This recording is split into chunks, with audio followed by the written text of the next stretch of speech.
Hi മാ. Hi, good morning. Good morning. എല്ലാവർക്കും കേട്ടാ. ഈ ഗുഡ് മോർണിംഗ് പറഞ്ഞിട്ട് വിളിക്കുകയാണോ അമ്മ? ആണോ? ഗുഡ് മോർണിംഗ് പറഞ്ഞിട്ട് വിളിക്കുക. വരുമോ? രാവിലെ തന്നെ വരുമോ? എന്നിട്ട് എവിടുന്ന് വരും? ഇത്ര ദൂരത്തു നിന്നൊക്കെ എങ്ങനെ ആൾക്കാർ വരും? അത് ശരിയാ. അപ്പം വരില്ല എന്ന് ഉറപ്പുണ്ടായിട്ടാണ് അമ്മ വിളിക്കുന്നത് അല്ലേ? മഴയൊക്കെ കഴിഞ്ഞാൽ ചിലപ്പോ വരും. അതെയോ? മഴക്കാലത്ത് അങ്ങനെ യാത്ര ചെയ്യാനൊക്കെ ബുദ്ധിമുട്ട്, റോഡ് ശരി ഉണ്ടാവില്ല, ചിലപ്പോ മഴ, അതൊക്കെ ബുദ്ധിമുട്ടല്ലേ. മഴക്കാലൊക്കെ കഴിഞ്ഞിട്ട് അവര് വരുവിടാൻ നോക്കിക്കോ. അതെ അല്ലേ? അപ്പൊ ഇന്ന് ഞാൻ ഉണ്ടാക്കാൻ പോണത് എന്താന്ന് പറയണ്ടേ? പറയണല്ലോ. ഇന്ന് ഞാൻ ഉണ്ടാക്കാൻ പോണത് ഒരു ചെമ്മീൻ റോസ്റ്റ്. റോസ്റ്റ്, ചെമ്മീൻ കറിയോ റോസ്റ്റോ, ഒരു ചെമ്മീൻ ഒരു ഇത്തിരി ഇങ്ങനെ ഡ്രൈ അല്ല. അമ്മയ്ക്ക് തന്നെ ഉറപ്പില്ല എന്താ ഉണ്ടാക്കാൻ പോണെന്നുള്ളത്. അങ്ങനെയല്ല, ഉറപ്പുണ്ടോ? ഫുള്ള് ഇങ്ങനെ ഡ്രൈ ആയിട്ട് ഇല്ലേ? അതല്ല, സെമി ഗ്രേവി ആയിരിക്കും ചെറുതായിട്ട്. അപ്പൊ അതിന് വേണ്ട സാധനങ്ങള്: ചെറിയുള്ളി, തക്കാളി, പച്ചമുളക്, ഇഞ്ചി, വെളുത്തുള്ളി ചതച്ചത്, കുരുമുളകും പെരിഞ്ജീരകവും കൂടി പൊടിച്ചത്. കുരുമുളകും പെരിഞ്ജീരകം കൂടി പൊടിച്ചതോ? പെരിഞ്ജീരകം അറിയില്ലേ? അറിയാം. അപ്പൊ ചെറിയുള്ളി, തക്കാളി, പച്ചമുളക്, ഇഞ്ചി, വെളുത്തുള്ളി, പെരിഞ്ജീരകം, കുരുമുളകും പൊടിച്ചത്. ഇതില് മുളക് പൊടി, മഞ്ഞപ്പൊടി, ഉപ്പ് പുരട്ടി വെച്ചതാണ്. മല്ലിപ്പൊടി ഒന്നും ഇതിലിട്ടിട്ടില്ല കേട്ടോ. പിന്നെ ഒരിത്തിരി പഞ്ചസാര, എണ്ണ, കറിവേപ്പില. അപ്പൊ സ്റ്റവ് എത്തിക്കാം. സ്റ്റവ് എത്തിക്കൂ. അതെന്താ പറയാണ്ടിരുന്ന? അപ്പഴല്ല, ഇപ്പൊ സ്റ്റവ് എത്തിക്കൂ. അല്ല, പറഞ്ഞില്ല. മറന്നുപോയമ്മ. അങ്ങനെ മറക്കാൻ പാടില്ലല്ലോ. മഴ പെയ്ത് ക്യാമറമാൻ മറക്കാൻ പാടുവോ? ഏത് സ്റ്റവ് കത്തിക്കണ ക്യാമറമാന്റെ ഡ്യൂട്ടിയാണോ? അതല്ല, നീ പറയാറില്ലേ സ്റ്റവ് കത്തിച്ചില്ലല്ലോ എന്നൊക്കെ പറയുന്നില്ല, കുറ്റം കണ്ടുപിടിക്കുന്നതല്ലേ. അതുകൊണ്ട് എങ്ങനെ ഉണ്ടായിരുന്നു പെരുമഴ? അതാദ്യം പറ. അയ്യോ, ഭയങ്കര മഴ. ഞാൻ വിചാരിച്ചു ഈ മഴയത്ത് അതൊന്നും പറഞ്ഞാലും കൂടി കേൾക്കില്ല, എന്താ ചെയ്യാന്നൊക്കെ വിചാരിച്ചിരിക്കുമ്പോ മഴ ഒന്ന് പറഞ്ഞു. ഒന്ന് കുറച്ച് നേരത്തേക്ക് നിന്നുണ്ട്, എന്താ സംഭവം അറിയില്ല. അടുത്ത് വീണ്ടും പെയ്യുന്നു. ശബ്ദമായിരുന്നു. അപ്പൊ വീഡിയോ എടുക്കുക എങ്ങനെയാന്നുള്ളൊരു തോന്നലുണ്ട്. പറ്റില്ലേ എന്നൊക്കെ തോന്നി. അമ്മ ജീവിതത്തില് നമ്മുടെയൊക്കെ കാലം, നമ്മുടെയൊക്കെ കാലമല്ല, നമ്മുടെ കാലത്തില് ഇപ്പൊ മൊബൈലൊന്നും വന്നിട്ട് കുറെ കാലമൊന്നും ആയിട്ടില്ലല്ലോ. അപ്പൊ ഈ മൊബൈൽ ഫോണൊക്കെ വരുന്നേക്കാളും മുമ്പ് ലാൻഡ് ഫോണുകളൊക്കെ വളരെ ചുരുക്കം വീടുകളിലല്ലേ ഉണ്ടായിരുന്നു. പിന്നീടല്ലേ ഓരോ വീടുകളിലും ലാൻഡ് ഫോണൊക്കെ ഈസി ആയിട്ടൊക്കെ കിട്ടാൻ തുടങ്ങിയത്. പണ്ടൊക്കെ ലാൻഡ് ഫോൺ വെക്കുക എന്ന് പറഞ്ഞാൽ അത്ര പിടിച്ച കാര്യമൊക്കെ ആണ്. അങ്ങനെയുള്ള കാലത്തൊക്കെ അമ്മ പണ്ട് നമ്മോടൊപ്പം പഠിച്ച കുറെ സുഹൃത്തുക്കളൊക്കെ ഉണ്ടാവില്ലേ, പഴയ ഫ്രണ്ട്സുകളൊക്കെ. കുറെ പേരുകൾ അമ്മ പറയാറുണ്ട്. എന്താണ്, മൈമൂന, അങ്ങനെ കുറെ പേരുകളൊക്കെ പറയാറുണ്ട്. തേടിയിട്ട് കൂടി കണ്ടുപിടിക്കാൻ പറ്റിയോ? എന്തിന് നമ്മുടെ കുറെ കൂടെ പുറപ്പോടൊക്കെ വിളിച്ചു പറഞ്ഞു, എന്നിട്ട് അവർക്ക് പോലും കണ്ടുപിടിക്കാൻ പറ്റുമോ? അവർ അതേ നാട്ടിലുള്ളവരാണ്. നടന്നോ? അപ്പൊ എന്താ അതിന്റെ ഉദ്ദേശം? അപ്പൊ ഇന്നൊരു ഫ്രണ്ട്ഷിപ്പിനെ പറ്റി ഒരു കഥ പറയാം. അപ്പൊ എന്താ ഞാൻ പറയണെന്ന് പറഞ്ഞാൽ, അമ്മയ്ക്ക് ആ ചെറുപ്പത്തിലുണ്ടായ ഒരുപാട് ഫ്രണ്ട്സ് ഉണ്ടായിരുന്നു. ഒരു പേരാണ് ഞാൻ പറഞ്ഞത്. അപ്പൊ ചിലർ മാത്രം എപ്പോഴും കോണ്ടാക്റ്റിലുണ്ട്, ചിലർ ഇല്ല. അവര് ജനിച്ചു വളർന്ന നാട്ടിൽ നിന്ന് അവരുടെ കല്യാണം കഴിഞ്ഞ് അവര് പോയതിനു ശേഷം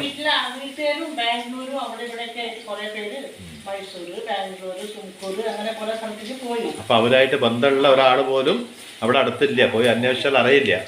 അപ്പൊ ആരെങ്കിലും അന്വേഷിക്കും ഇന്ന സ്ഥലത്ത് പോയി എന്ന് പറഞ്ഞാൽ ഏതോ കാലത്തുണ്ടായ അവര് എവിടെ പോയി ആർക്കെങ്കിലും അന്വേഷിക്കാൻ പറ്റുമോ? അതിപ്പോ എന്താ പറയാ, നമ്മള് കുറച്ചായില്ലേ അവർക്ക് വന്നിട്ട്, അതിനുശേഷം യാതൊരു കോണ്ടാക്ട് ഇല്ലാണ്ട്. അന്നൊക്കെ ഫോണില്ലല്ലോ. അങ്ങനെ അന്വേഷിക്കാൻ പറ്റാത്തത് കൊണ്ട് നമ്മുടെ മനസ്സിലൊരു ചിന്തയുണ്ടാവും, എവിടെ ഉണ്ടാവും, എങ്ങനെ ഉണ്ടാവും, എങ്ങനെ ഉണ്ടാവും. അതന്നെ ഞാൻ ആദ്യം തന്നെ ഈ ചാനൽ തുടങ്ങിയെന്ന് പറഞ്ഞപ്പോ ഞാൻ എന്താ പറഞ്ഞത്, യൂട്യൂബ് ചാനൽ തുടങ്ങിയപ്പോൾ ഞാൻ വിചാരിച്ചു അവരെവിടെയെങ്കിലുമൊക്കെ എന്നെ കണ്ടിട്ട് വിളിക്കുന്നൊരു പ്രതീക്ഷയുണ്ട്. പക്ഷെ അവര് മലയാളികളല്ലാത്തത് കൊണ്ട് കാണാൻ സാധ്യതയില്ല. മനസ്സിലായില്ലേ? അപ്പോ ഫോട്ടോ ഒക്കെ കാണുമ്പോ അങ്ങനെയെങ്കിലും എന്നെ വിളിക്കുമെന്നൊരു പ്രതീക്ഷ ഉണ്ടായിരുന്നു. പക്ഷെ എന്നാലും മനസ്സിന്റെ ഏതോ ഒരു മുക്കിൽ കണ്ടുമുട്ടണം ആഗ്രഹം വിളിക്കുന്നുള്ളൊരു പ്രതീക്ഷ എനിക്ക് വിളിക്കുന്നുണ്ട്. അങ്ങനെ പ്രതീക്ഷ ഇല്ലാണ്ട് ഇരിക്കില്ലല്ലോ. എന്താ പറഞ്ഞാൽ നമ്മൾ ചെറുപ്പത്തിലെ ഒരുമിച്ച് കളിച്ചും വളർന്നവരല്ലേ.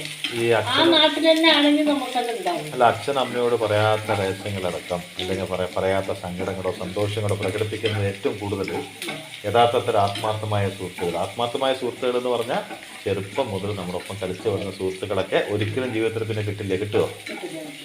ആ ഒരു സത്യം വളരെ വലിയൊരു സത്യമാണ് അല്ലേ?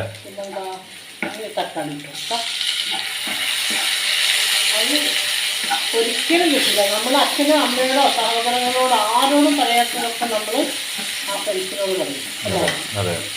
പിന്നെ ആ നാട്ടിൽ പ്രത്യേകത എന്താ പറഞ്ഞാൽ തെലുങ്ക് സംസാരിക്കുന്ന ആൾക്കാർ, തമിഴ് സംസാരിക്കുന്ന ആൾക്കാർ, ഉറുദു സംസാരിക്കുന്ന ആൾക്കാർ, ഹിന്ദി സംസാരിക്കുന്ന ആൾക്കാർ എല്ലാം ഒരുമിച്ച് ഒരു ക്ലാസ്സിൽ പഠിക്കുന്നുണ്ടാവും അന്ന് ആ കാലഘട്ടത്തിൽ തന്നെ അല്ലേ? അപ്പം അങ്ങനെ ആയതുകൊണ്ട് ഒരു പ്ലസ് പോയിന്റ് എന്താണ്, പല ഭാഷകളും നമുക്ക് അറിയൽ മാത്രമല്ല പല ഭാഷ സിനിമകളും നമ്മൾ കാണും അല്ലേ? തെലുങ്ക് കാണും, തമിഴ് കാണും, ഹിന്ദി കാണും, അതുപോലെ ഇനി എന്തൊക്കെ ഇനിയിപ്പോൾ മറാത്തി ബംഗാളി അടക്കം നമ്മൾ കണ്ടായിരുന്നു തോന്നുന്നു നമുക്കത് മനസ്സിലാവും. അപ്പോൾ അവൻ്റെ വീട്ടുകളിലൊക്കെ നമ്മൾ പോകുമ്പോൾ അവർ സംസാരിക്കുന്നത് കേട്ട് കേട്ട് കേട്ട് കേട്ട് കുറേയൊക്കെ നമുക്കറിയാം.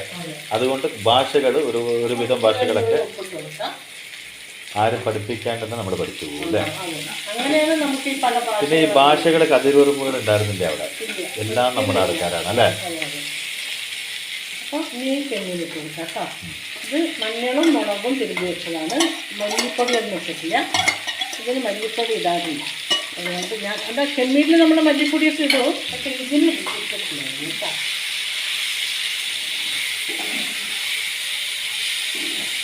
ഇതിൽ അടച്ചു വെച്ചാൽ നമുക്ക് എന്ത് വേണമെന്ന് പറയാമല്ലോ.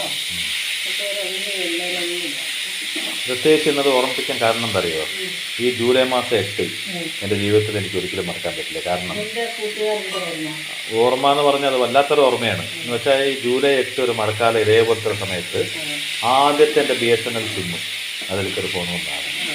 അന്ന് തൊട്ട് ഇന്ന് വരെ ഓരോ ജൂലൈ 8-നും അവൻ്റെ പേര് ഞാൻ ഓർക്കും. അവരെ ഞാൻ എന്താ പറയുക, എൻ്റെ മനസ്സിൽ അവൻ്റെ ഓർമ്മ വരും. അത് നമ്മളറിയാത്തൊരു സങ്കടം നമ്മുടെ ഉള്ളിൽ വരും. ഒരു സന്തോഷത്തിനെക്കാളും കൂടുതൽ ഒരു ചെറിയൊരു സങ്കടം, സ്നേഹം കൊണ്ടുള്ള സങ്കടമോ അല്ലെങ്കിൽ കാണാൻ കൊതി കൊണ്ടുള്ള സങ്കടമോ, അങ്ങനെ ഒരു സങ്കടം നമ്മുടെ ഹൃദയത്തിനുള്ളിൽ കയറി വരും അല്ലേ? ലോകേഷിൻ്റെ കാര്യം, തമിഴ് സംസാരിക്കുന്ന എൻ്റെ പ്രിയപ്പെട്ട സുഹൃത്തായ ലോകേഷിൻ്റെ കാര്യം. മുതലയാർ.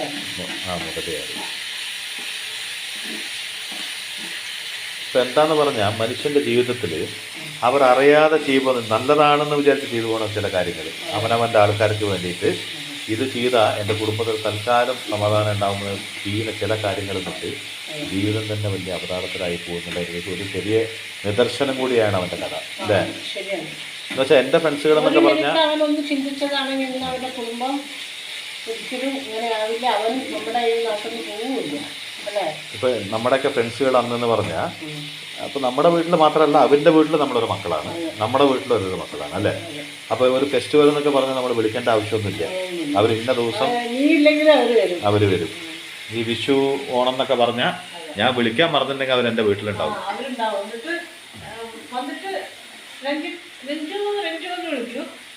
വരും കുട്ടികളെ, വരും മക്കളെ, വരും ഊണൊക്കെ വെച്ചിട്ട് പോവാ, അന്ന് ഓണല്ലേ വിഷു അല്ലേ എന്ന് പറഞ്ഞാൽ ഞങ്ങൾ അതിനെ ഒന്ന് രഞ്ജുവിനെ വിളിച്ചാലോ, ഞാൻ ഊണ് കഴിക്കാൻ വരുമ്പോഴേക്ക് എല്ലാം എന്നെ ബേസ് ചെയ്തിട്ട് എൻ്റെ വീട്ടിലിരിക്കുന്നുണ്ടാവും അല്ലേ? അപ്പോൾ അതുപോലെ തന്നെ നമ്മൾ തിരിച്ചും മനസ്സിലായില്ലേ, അവിടെ ഈ വിളിക്കണം എന്നുള്ളൊരു സമ്പ്രദായം ഇല്ല, വിളിച്ചില്ല. ഫ്രണ്ട്ഷിപ്പിൽ അതിൻ്റെ അങ്ങനെ എല്ലാവരും ഫ്രണ്ട്സിൻ്റെ അമ്മമാരെ അമ്മ അച്ഛനൊക്കെ വിളിച്ചിട്ട് അവർക്കൊരു എന്തോ ഒരു എന്താ പറയുക, ഒരു സ്വന്തം ഒരു ഇതാണ്. എവിടെയെങ്കിലും കണ്ടാലും അതെ ഭയങ്കര റെസ്പെക്റ്റ് ആണ് അല്ലേ? അവൻ്റെ വീട്ടിലൊരു സഹോദരി ഉണ്ടെങ്കിൽ നമ്മുടെ സ്വന്തം സഹോദരി, അങ്ങനെയൊക്കെ ഒരു ഫീലാണ്. ഒരു കുടുംബം എന്ന് പറഞ്ഞാൽ ഒരു കൂട്ടുകാരനല്ലേ ഏറ്റെടുക്കണം, ആ കുടുംബം മൊത്തം ഏറ്റെടുക്കുകയാണ്. അവൻ്റെ അച്ഛൻ, അമ്മ, അനിയത്തി, ഏട്ടൻ, ഇതൊക്കെ നമുക്കും അതേപോലെയാണ് അല്ലേ? അത് അങ്ങനെ അല്ലാത്തൊരു വ്യക്തി നമ്മുടെ ഒപ്പം ഉണ്ടെങ്കിൽ നമ്മൾ ആ വ്യക്തിനെ അപ്പം തന്നെ റിജക്ട് ചെയ്യും. ഇത് വേണ്ട, നമുക്ക് പറ്റിയ ആളല്ല.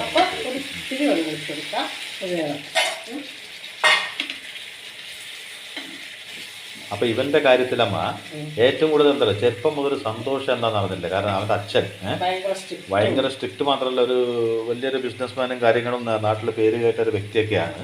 പക്ഷെ എന്താന്ന് പറഞ്ഞാൽ മൂപ്പര് എങ്ങനെയാന്ന് പറഞ്ഞാൽ മൂപ്പര് അവനെല്ലാം കൊടുക്കും. എങ്ങനെ അറിയോ, അവനൊരു ഡ്രസ്സ് മേടിക്കണമെങ്കിൽ മൂപ്പര് തന്നെ പോയിട്ട് ഒരു ഡ്രസ്സ് മേടിക്കും, വില കൂടിയ ഡ്രസ്സ് തന്നെ ആയിരിക്കും.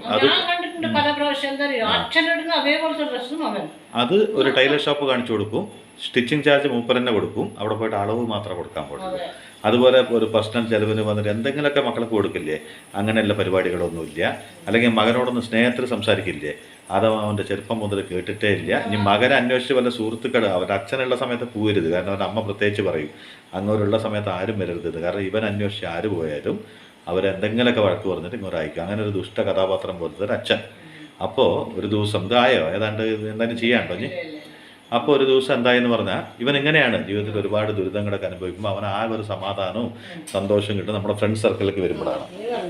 അപ്പോൾ അവിടെ വരുമ്പോൾ ആ ഫ്രണ്ട്സിൻ്റെ സർക്കിളിലൊപ്പം കൂടുമ്പോൾ ഇവൻ്റെ ദുഃഖം സ്വയം മറക്കുകയാണ്. മറന്ന് അവൻ അമ്മേനെ അവന് ഭയങ്കര ഇഷ്ടമാണ്. മുകളിലൊരു ചേച്ചി, ഒരു മൂത്ത ചേച്ചി, രണ്ട് അനിയത്തിമാർ താഴെയും, അങ്ങനെ ഒരു 4 മക്കളാണ്. അപ്പോൾ എന്ന് ഇവനൊരു ദുഃഖം എന്താ പറഞ്ഞാൽ വീട്ടിൻ്റെ ഉള്ളിൽ കയറിയാൽ മതി. എന്തിനൊരു ഷൂ ഇല്ലേ, അവൻ്റെ അച്ഛൻ ഒരു കമ്പനിയുടെ ഷൂ മാത്രം ലക്ഷക്കണക്കിന് അല്ലെങ്കിൽ കോടിക്കണക്കിന് എന്ന് പറയാം. ഒരു ഷൂ മേടിക്കുകയാണെങ്കിൽ ആക്ഷൻ കമ്പനിയുടെ ഒരു ഷൂ ഉണ്ട്, അത് അച്ഛനും മേടിക്കുള്ളൂ, അത് മകനും മേടിച്ചു കൊടുക്കുള്ളൂ. പക്ഷെ ഒന്ന് ചില അത് പക്ഷെ മകന്റെ ഇഷ്ടം അവന്റെ ഇഷ്ടങ്ങൾക്ക് യാതൊരു ഞാൻ എപ്പോഴും വിചാരിക്കും പാവ ഈ ലോകേഷ് എന്താ അവന്റെ അച്ഛനുണ്ട് അതേപോലത്തെ ഷർട്ടാണ്. അച്ഛനും മകനും പെട്ടെന്ന് കണ്ട തിരിച്ചറിയില്ല. ഇന്ന് ഇവൻ എത്ര സൈലന്റ് ആണ്, എത്ര പാവപ്പെട്ട ഒരു പയ്യനാണ്, അതിന്റെ തദ്വിരുദ്ധമാണ് അച്ഛൻ. അപ്പോൾ ഒരു ആക്ഷൻ കമ്പനിയുടെ ഒരു ഷൂ ആണ്. ആ ഷൂ തന്നെ കൊണ്ടുവന്ന് കൊടുക്കുക. അത് എങ്ങനെയെന്ന് പറഞ്ഞാൽ ഇഷ്ടം പോലെ ഉണ്ടാവും, 1 2 എന്നല്ല ഇഷ്ടം പോലെ ഉണ്ടാവും. പക്ഷേ ഇവനായിട്ടൊന്നും ആഗ്രഹിക്കാൻ പാടില്ല. എനിക്ക് ഇന്നത് ആഗ്രഹം ഉണ്ട് പറഞ്ഞ് അത് മേടിച്ചു കൊടുക്കൂല്ല, അതിന് അംഗീകരിക്കൂല്ല, ഒരു വാക്ക് കേൾക്കൂല്ല. എന്താണ് എൻ്റെ അഭിപ്രായം, എന്താണ് എൻ്റെ സ്വപ്നം, അച്ഛൻ്റെ സ്നേഹം കണ്ടിട്ടേ ഇല്ല. അങ്ങനെ ഈ ഫ്രണ്ട്സും സർക്കിളൊക്കെ ആയിട്ട് ഇങ്ങനെ നടക്കുന്ന സമയത്ത് പെട്ടെന്നൊരു ദിവസം ഓടി വരികയാണ് കേട്ടോ. ഓടി വന്നിട്ട് പറയാണ്, ശ്വാസം മുട്ടിട്ട് ഇങ്ങനെ ഓടി വരും. അപ്പോൾ എന്താ ചോദിച്ചു. അപ്പോൾ അവൻ്റെ ഏറ്റവും പ്രിയപ്പെട്ട സുഹൃത്തുക്കളെ പറഞ്ഞ ഒന്ന് ഞാൻ മലയാളി, ഇനി ഒന്ന് കർണാടകയിലെ ഗൗഡൻ ബാബു കന്നഡക്കാരൻ. ഈ 2 പേരാണ് അവൻ്റെ ഏറ്റവും ആത്മാർത്ഥ സുഹൃത്തുക്കൾ. ബാക്കിയെല്ലാം ഫ്രണ്ട്സുകളുണ്ടെങ്കിലും അത്രയ്ക്ക് അങ്ങോട്ട് അവൻ മിങ്കലാവില്ല എല്ലാവരായിട്ടും. ആ ഓടി വന്നിട്ട് പറഞ്ഞ വാക്കെന്താ അറിയോ, എടാ എൻ്റെ അച്ഛൻ്റെ ജീവൻ ആപത്തിലാണ്, പെട്ടെന്ന് ഞങ്ങൾക്ക് രക്ഷിക്കണമെന്ന്. അച്ഛൻ്റെ ജീവൻ ആപത്ത്, എന്ത് പറ്റി അച്ഛനെന്ന് അതൊന്നും പറയാനുള്ള സമയമില്ല. പെട്ടെന്ന് ഒരു ഓട്ടോ വിളിക്കണം, അല്ലെങ്കിൽ എന്തെങ്കിലും ഒരു വണ്ടി വിളിക്കണം, അച്ഛൻ്റെ അടുത്ത് ഇപ്പോൾ എത്തിയാൽ പറ്റുമോ പറഞ്ഞു. ഇവനെങ്ങനെ പോണു ഒരു ടൗണൊക്കെ താണ്ടി ഒരു ഗ്രാമത്തിൻ്റെ ഉള്ളിലേക്ക് പോകും. അതിൻ്റെ ഉള്ളിലേക്ക് പോണവരെ ഞങ്ങൾ ചോദിക്കേണ്ടത് അതാ എന്ത് പറ്റി അച്ഛന്. എടാ എൻ്റെ അച്ഛനെ ഞാൻ ഇന്ന് രക്ഷിച്ചില്ലെങ്കിൽ ഞങ്ങളുടെ കുടുംബം പോയി, എൻ്റെ അച്ഛൻ്റെ ജീവൻ ആപത്തിലാണെന്നാണ് പറയണത്. അപ്പോൾ ഞങ്ങളൊക്കെ എൻ്റെ അച്ഛനൊന്നും സംഭവിക്കരുത് പ്രാർത്ഥിച്ചുകൊണ്ട് ഒരു ഓട്ടോറിക്ഷയാണ് കിട്ടിയത്. അപ്പോൾ നമ്മൾ ചെറുപ്പമല്ലേ, നമുക്കന്ന് ഇങ്ങനെ വേറെ ആരെങ്കിലും വിളിച്ച് പറഞ്ഞ് അങ്ങനെ പോകാനുള്ളൊരു സംവിധാനമൊന്നും ഇല്ല. ഒരു കൂട്ടുകാരൻ്റെ ഓട്ടോറിക്ഷയും വിളിച്ച് വേഗം വിടുമ്പോൾ ഒരു 2 നില വീട്. ആ വീട്ടിന് മുമ്പത്ത് ഇയാളുടെ അച്ഛൻ്റെ ഒരു ശിങ്കിടി എന്ന് വെച്ചാൽ ഉണ്ടാവുമല്ലോ, പൈസക്കാർക്കൊക്കെ ഒരു ശിങ്കിടി ഉണ്ടാവുമല്ലോ. അങ്ങനെ ഒരു ശിങ്കിടി നിൽക്കുന്നുണ്ട്. ആ ശിങ്കിടീനെ കണ്ടത് ഇവൻ ഇറങ്ങി ഓടുമ്പോൾ ശിങ്കിടി പറഞ്ഞു, നീ എന്തിനാ അവിടെ വന്ന് ഓടുന്നു വന്നിട്ട് അയാളുടെ ചീത്ത പറയുന്നുണ്ട്. അപ്പോൾ ഇവനെന്താ തമിഴിലൊക്കെ പറഞ്ഞു, എൻ്റെ അച്ഛൻ്റെ അർജൻറ്റായിട്ട് എനിക്ക് എൻ്റെ അച്ഛനെ കണ്ടേ പറ്റൂ, അങ്ങനെ എങ്ങനെയെന്നൊക്കെ പറഞ്ഞപ്പോൾ അയാൾ കാര്യം കേട്ടിട്ട് വേഗം ഉള്ളിൽ പോയിട്ട് അച്ഛനെയും കൊണ്ടുവന്നു. അച്ഛൻ പുറത്ത് വന്നിട്ട് ഇങ്ങനെ ഇവനെ നോക്കിയത് കാര്യം മനസ്സിലാക്കി അച്ഛൻ്റെ ഒരൊറ്റ ഓട്ടോടനോടുന്നു അടുത്ത അച്ഛൻ്റെ കാറ് കൊടുത്തിട്ട് അച്ഛനോടൊന്ന് ഓടുന്നു. അപ്പോൾ ഞങ്ങൾ ചോദിച്ചടാ നീയല്ലേ പറഞ്ഞ് നിൻ്റെ അച്ഛൻ്റെ ജീവൻ അപായത്തിലാണ്, പീട്ടുഷ ഓടുമ്പോൾ ഓടുന്നുണ്ടല്ലോ നിൻ്റെ അച്ഛൻ. അപ്പോഴാണ് എല്ലാ സത്യം പറയുന്നത്. എന്താ അറിയോ, നാട്ടിൽ ടൗണിൽ ഭാര്യ 4 മക്കളുമുള്ള അവൻ്റെ അച്ഛൻ ഗ്രാമത്തിൽ വേറെ കല്യാണം കഴിച്ചിട്ട് അവിടെ ഒരു ഭാര്യയും അതിന് 2 കുട്ടികൾ നേരത്തെ തന്നെ ഉണ്ട്.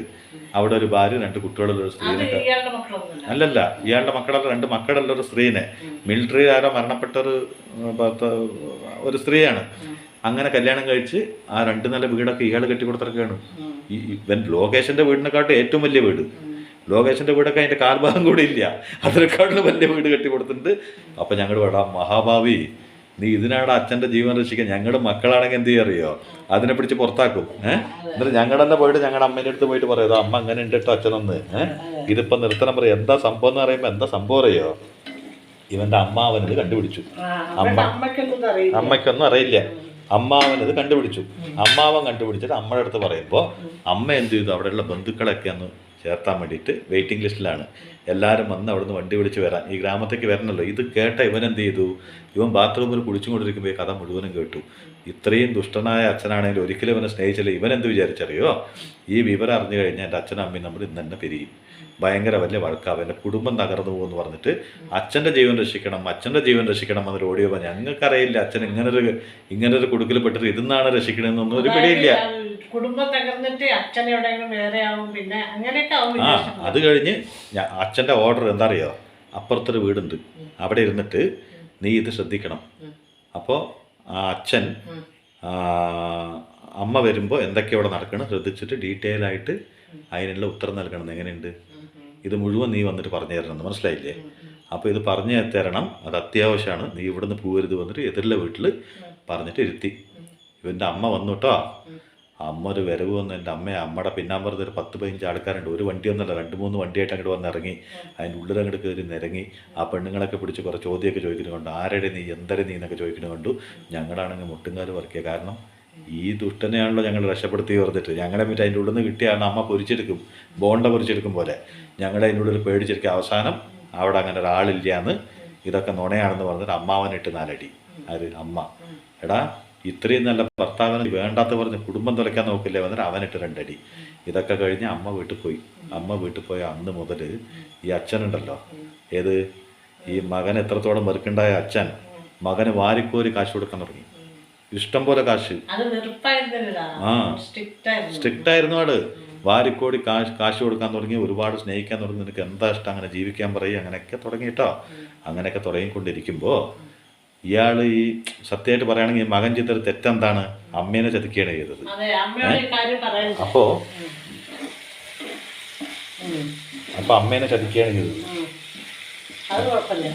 അപ്പൊ എന്തായെന്ന് പറഞ്ഞാൽ അമ്മയ്ക്ക് എത്ര വലിയ നഷ്ടം സംഭവിക്കുന്ന അമ്മ ഒന്ന് ആലോചിച്ച് നോക്കി. ഒരു അമ്മേനെ ചതിക്കല്ലേ, ഒരു കുടുംബമല്ലേ നശിച്ചു പോണത്. അച്ഛൻ ഇങ്ങനെ ഒരു ബന്ധമുണ്ട്, വേറൊരു കല്യാണം കഴിച്ചിട്ട് അവിടെ വേറെ മക്കളുണ്ട് എന്ന് പറഞ്ഞാൽ അതിന് എന്തെങ്കിലും ഒരു തീർപ്പൊന്നുണ്ടാവും അല്ലേ? അപ്പോൾ ഇതിന് ഇവ ഒളിച്ചു വെച്ചപ്പോൾ എന്തായി, ഏതാണ്ട് ഒരു വർഷമാകുമ്പോഴേക്കും ഇത്രയും വലിയ പൈസക്കാരനായി ഇയാൾ പെട്ടെന്ന് പിച്ചക്കാരനായി. എന്താ സംഭവം എന്ന് പറഞ്ഞാൽ ഉള്ള പൈസ മുഴുവനും അടിച്ചു മാറ്റി. എന്താന്ന് പറഞ്ഞാൽ ഈ പെണ്ണുങ്ങൾ താമസിക്കുന്ന സ്ഥലത്ത് നിന്ന് എന്തോ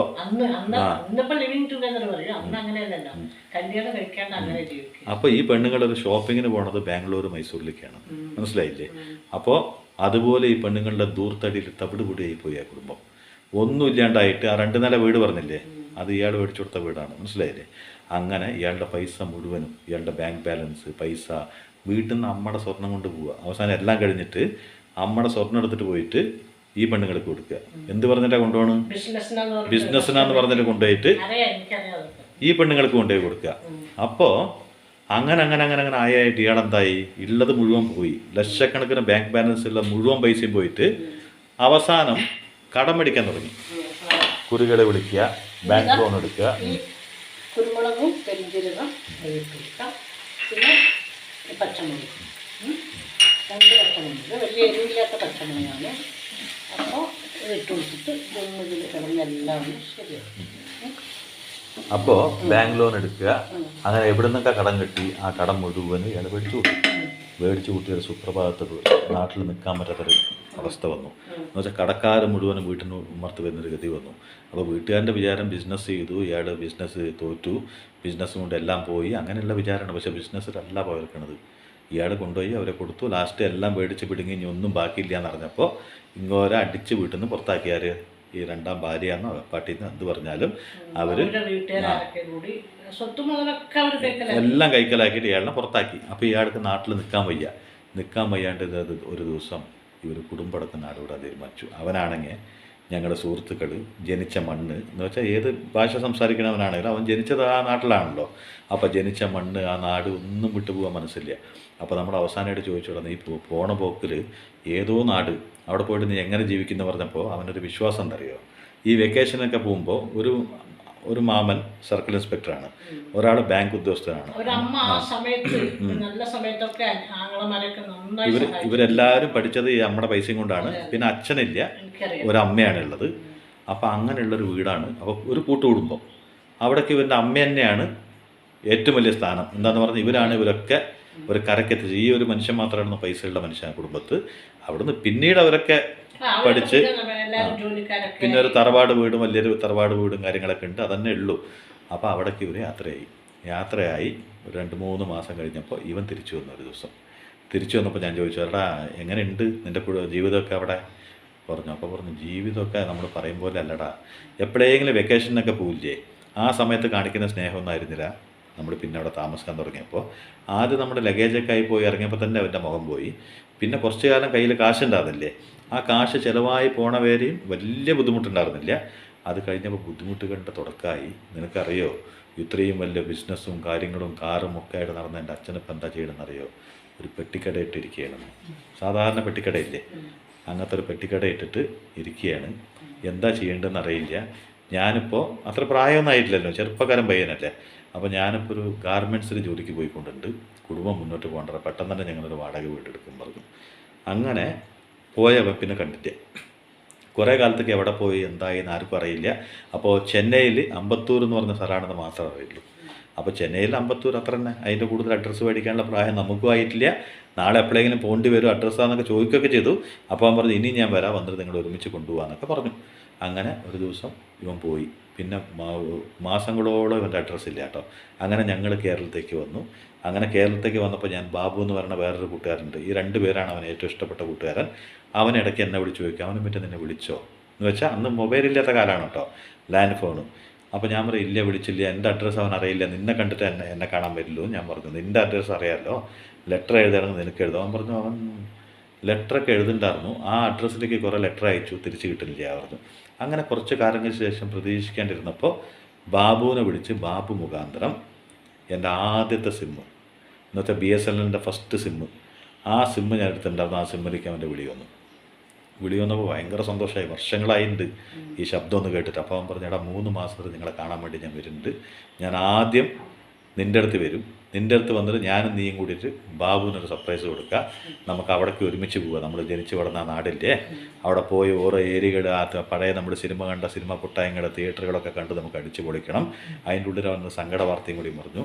അതാ ഞങ്ങളുടെ ജീവിതമൊക്കെ ഭയങ്കര ദുരിതത്തിലായി, എനിക്കിപ്പോൾ ഒരു ജോലിയുണ്ട്, എൻ്റെ ചേച്ചീനെ ഉള്ള സ്വർണ്ണം, അമ്മയ്ക്ക് കുറച്ച് എന്തൊക്കെ സ്വർണ്ണം ഉണ്ടാകുന്നുണ്ട്, അതൊക്കെ കൊടുത്ത് ചേച്ചിക്ക് ഒരു ജോലി ആയതുകൊണ്ട് ചേച്ചിയുടെ കല്യാണം കഴിഞ്ഞു, ഇനി 2 അനിയത്തിമാർ ബാക്കിയുണ്ട്, അച്ഛൻ മരണപ്പെട്ടു.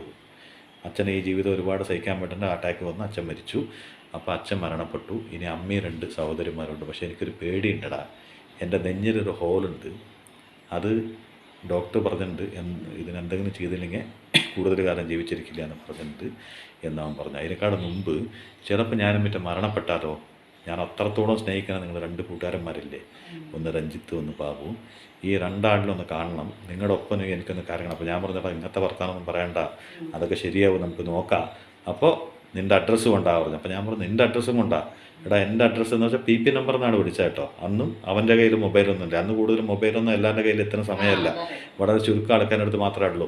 അപ്പോൾ എൻ്റെ അഡ്രസ്സ് ഈ അമ്പത്തൂർ പറഞ്ഞ സ്ഥലമാണ്, അപ്പോൾ നീ ഒരു കാര്യം ചെയ്യും, നിൻ്റെ അഡ്രസ്സ് കൊണ്ടാവുന്ന എൻ്റെ അഡ്രസ്സ് മേടിച്ചു, എടാ ഈ നമ്പറിലേക്ക് എപ്പോൾ വിളിച്ചാലും കിട്ടും, ഞാൻ ജോലി ചെയ്യുന്ന സ്ഥാപനമാണ് പറഞ്ഞു. അല്ല സ്ഥാപനമല്ല, ഒരു വീട്ടിൻ്റെ തൊട്ടടുത്ത വീടാണ് പറഞ്ഞു.